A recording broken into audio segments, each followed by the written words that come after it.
नमस्कार। आज हम एक ऐसे सवाल पर बात करने वाले हैं जो सुनने में तो बड़ा सीधा साधा लगता है, पर है बड़ा गहरा। सवाल ये है कि आखिर जीवन क्या है? मतलब वो कौन सी एक चीज है जो किसी जिंदा चीज को एक पत्थर से अलग बनाती है? तो चलिए आज इसी दिलचस्प गुत्थी को सुलझाने की कोशिश करते हैं। इस रहस्य को समझने के लिए ना चलिए एक छोटी सी कहानी से शुरू करते हैं। मान लीजिए दो बच्चे हैं, अवधि और आयुष। उन्हें एक घोंघे का खोल मिलता है। अब देखने में तो ये बिल्कुल एक बेजान पत्थर जैसा है ना? पर असल में ये एक जिंदा जीव का घर है, उसके शरीर का ही एक हिस्सा। और बस यहीं से हमारा आज का सवाल और भी दिलचस्प हो जाता है। तो चलिए अपनी इस खोज की शुरुआत करते हैं और समझते हैं कि सजीव और निर्जीव में आखिर फर्क क्या है। देखिए, इस पहेली को सुलझाने के लिए ना साइंस ने हमें एक तरह की चेकलिस्ट दी है, जीवन के 7 जरूरी लक्षण। आइए एक एक करके इन्हें देखते हैं। अब देखिए, सिर्फ एक चीज देखकर हम फैसला नहीं कर सकते। जैसे एक कार, वो भी तो चलती है ना? पर क्या हम उसे जिंदा कहेंगे? नहीं, बिल्कुल नहीं। क्यों? क्योंकि वो हमारी तरह बढ़ नहीं सकती, सांस नहीं ले सकती। तो बात यह है कि हमें पूरी तस्वीर देखनी होगी। तो ये रहे वो 7 जरूरी नियम, वो 7 लक्षण जो किसी भी चीज को जिंदा बनाते हैं।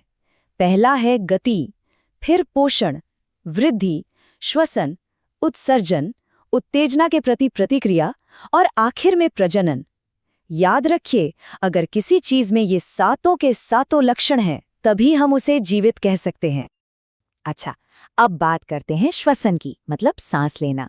और ये सिर्फ हम इंसानों या जानवरों तक ही सीमित नहीं है, पता है? पौधे भी सांस लेते हैं।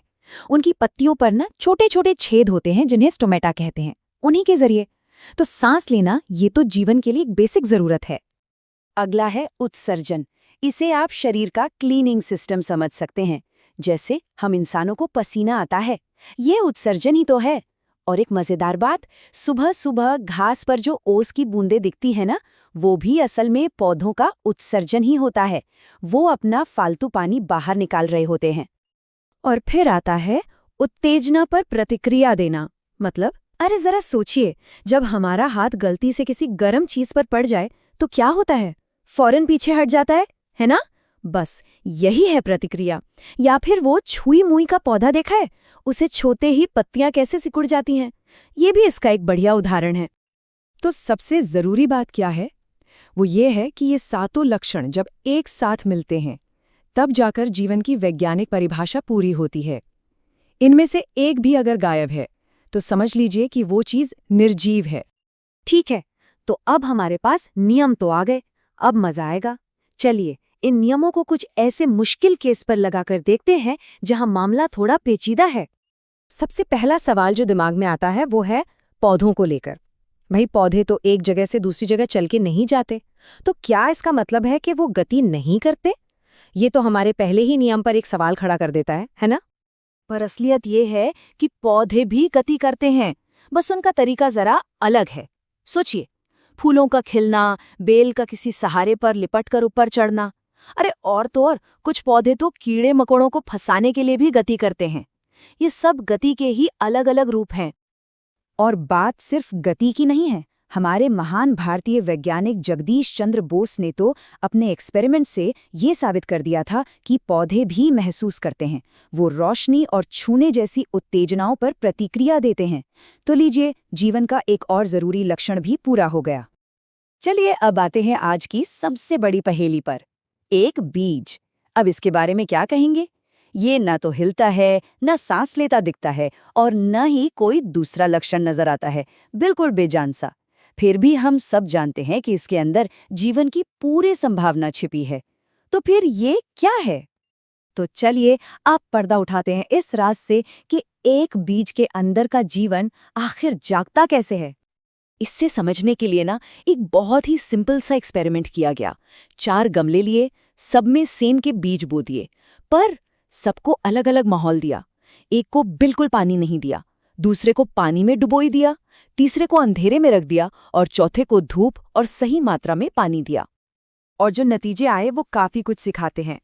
बीज सिर्फ और सिर्फ उसी गमले में उगे जिसमें हवा और सही मात्रा में पानी दोनों मौजूद थे।